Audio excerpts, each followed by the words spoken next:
Today's video is all about how to save more than half your income for early retirement. In the past year, we were able to save over 70% of our after-tax income.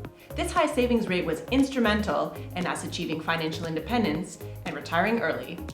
Stick around till the end of the video because we'll be sharing the one thing that helps supercharge our savings and get us to financial independence even faster. To our subscribers, thank you so much for coming back for another episode. If you're new to our channel, I'm Stephanie. And I'm Gillian. We're a couple who saved and invested our way to financial independence. Our financial freedom has allowed us to say goodbye to our corporate jobs and head out for a life of slow travel across Europe and beyond. So if you're looking for how-tos for financial independence, early retirement, or slow travel, you've definitely come to the right place. Click on the subscribe button and notifications so that you don't miss out on a single episode. Today we're coming to you from a cute little Airbnb in Florence, Italy, where we're staying for the month. If you'd like to see what a life of slow travel in Florence is like, you can click the link here, and in the description below we have a great video showing you all about it.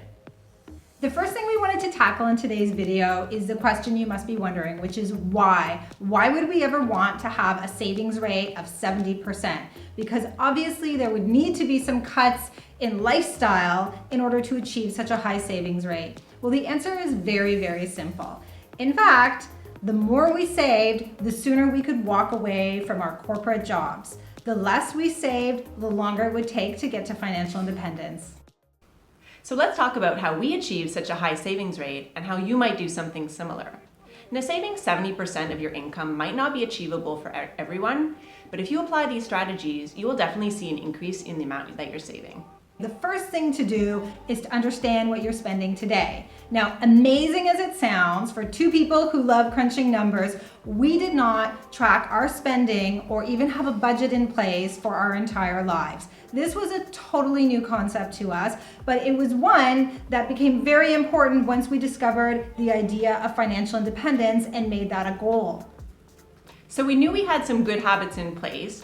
We didn't have an expensive car, we didn't spend a lot on our clothes or buy the latest technology, but as Stephanie said, we weren't tracking it, and we thought we were saving somewhere between 30 to 50% of our incomes, but the truth is we really just didn't know. We also weren't sure where the other 50 to 70% was going. So we needed to go through the exercise every single day, track every dollar, every penny that we were spending so we could finally understand where all the money was going each month. We made a lot of interesting discoveries this way. For example, we discovered that we were eating out a lot, like 2 or 3 times a week. And that money was just going out the door. We didn't necessarily appreciate every one of our dining out experiences. We just paid for it and moved on to the next one. Through this exercise, we realized that if we wanted to increase our savings rate, we were going to have to fight back against lifestyle inflation that had been slowly creeping up as our incomes increased. So we decided that we wanted to tackle the lowest hanging fruit first by identifying those big costs and reducing them. So those biggest expenses are a great place for anyone to start when you want to see some real gains in terms of your savings rate. The biggest expenses will of course be different for each person, but commonly they're things like housing, transportation, food. So we tackled those big, obvious costs first, starting with housing. We had been staying in a 2-bedroom apartment for all the years that we were living in Singapore, and really that second bedroom wasn't getting a whole lot of use with the number of guests we were hosting from out of town, just a few a year.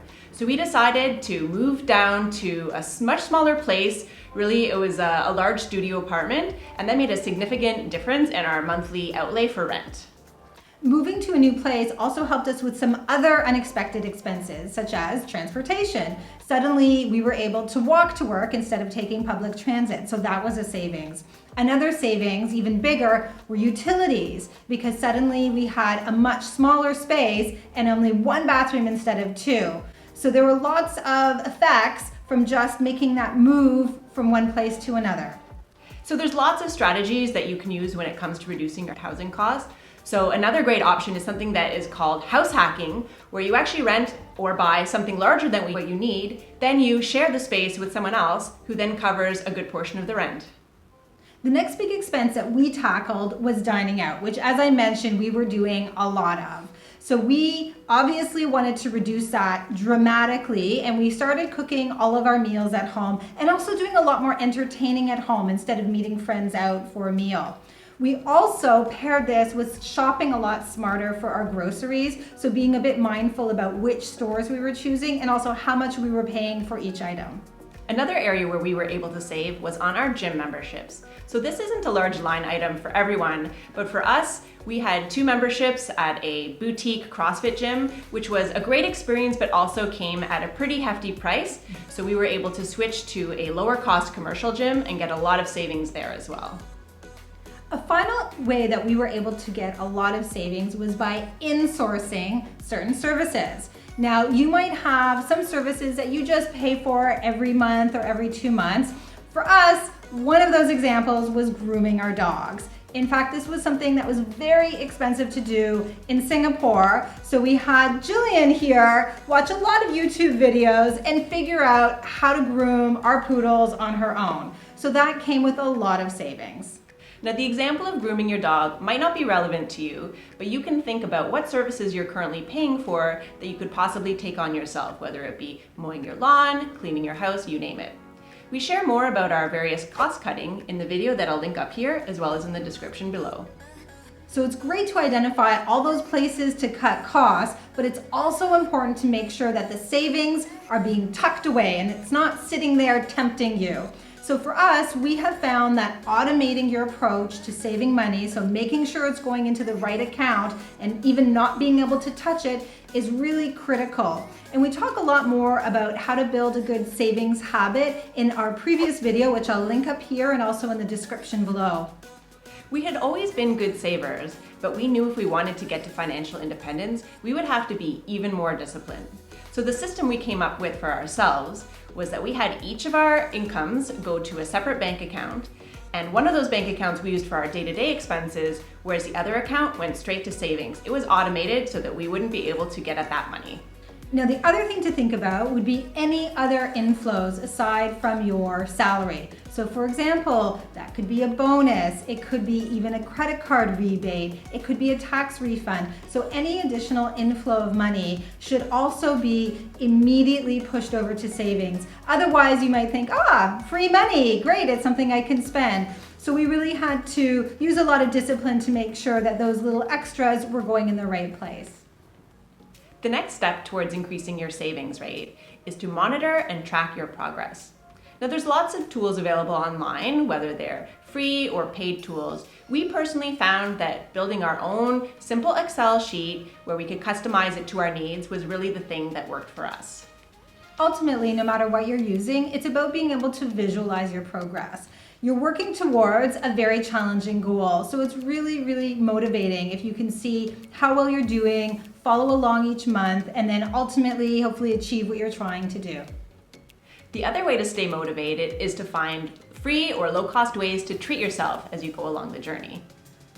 So the temptation is always to spend a little money if you want to make yourself feel better, but in fact there are so many low cost or free ways to do it. So for ourselves, we made a list of all the things that we love doing on the weekends or in the evenings that didn't cost any money really, but were really enjoyable and really helped keep us motivated along our path to getting to financial independence. The other thing that we did is we started to cultivate the hobbies of things that we would eventually be enjoying once we were retired early. So for example, we knew that slow travel was going to be a big part of our lifestyle. So we used to spend our time researching all the many destinations that we wanted to go to and understanding how we would get there, what are the sights we would see, what are the adventures we would have. So again, it didn't cost us any money and it also helped prepare us for the life that we wanted to be leading once we reached financial independence. Now it's time to share the one thing we did to supercharge our savings rate, and that was experimenting to drive smaller incremental gains. So everything we described already definitely improved our savings rate up towards 65%, but we thought there was more that we could do to push us even further. So we tried a ton of different experiments. We tried to change the way we consume things, the way we bought things, the way we lived, all sorts of tiny little changes that in and of themselves really didn't produce that much by the way of savings, but together, cumulatively, we started to see some real gains. So just to give you a few examples, let's talk about groceries. Now, Costco is well known in the US, but bulk purchasing was not so common in Singapore. So I decided there's got to be a way to purchase in bulk at lower cost. And I sourced all kinds of things, whether they be nuts, whether they be flour. And I remember at one point when we had a 40-kilo bag of oatmeal in our closet, I think I had taken things just a little bit too far. So I love beauty products and I have spent a lot of money on them. So I decided that I would try experimenting by making a few products of my own, a few lotions and potions. Many of these did not turn out very well, but in fact, some of them did. And I was able to permanently replace certain things that I was using with my sort of homebrew approach. We also took a look at our monthly subscriptions like to The Economist, Netflix, and Spotify, and we experimented with going without for a month. Now some of these we decided they were really adding value and we kept them, but some of them we didn't miss, so we were just able to cut those out. We also looked at other forms of entertainment. So I used to spend a lot of money on books. First I was spending money on paper books and eventually I moved to digital books, but I was still buying them. Eventually, during this period of experimentation, I realized there was such a thing called the library. Been there all along. And for the first time, I started borrowing digital books, which was of course free. When it came to the kitchen, we also realized that we were spending a lot on higher cost proteins. So we started experimenting with lower cost proteins and actually added a lot of variety to our diet, like more meals with eggs, with fish, with chicken, that sort of thing. And let's not forget those experiments with baking homemade sourdough bread, which I started to really look forward to on a Saturday morning.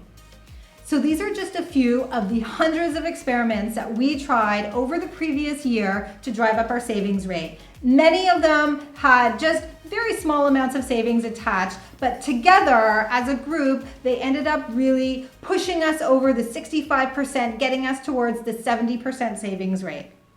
So over to you, a question to everyone watching. What's the one thing you feel you can reduce in your budget to increase your overall savings rate? Is it your groceries, your transportation costs, maybe your housing or your subscriptions? Let us know in the comments because we'd love to hear from you. And speaking of spending, in our next video, we'll be sharing exactly how much to budget for a lovely month of slow travel in Florence, Italy. So be sure to hit that subscribe and notification button so you don't miss it. Thanks for watching and we'll see you next time.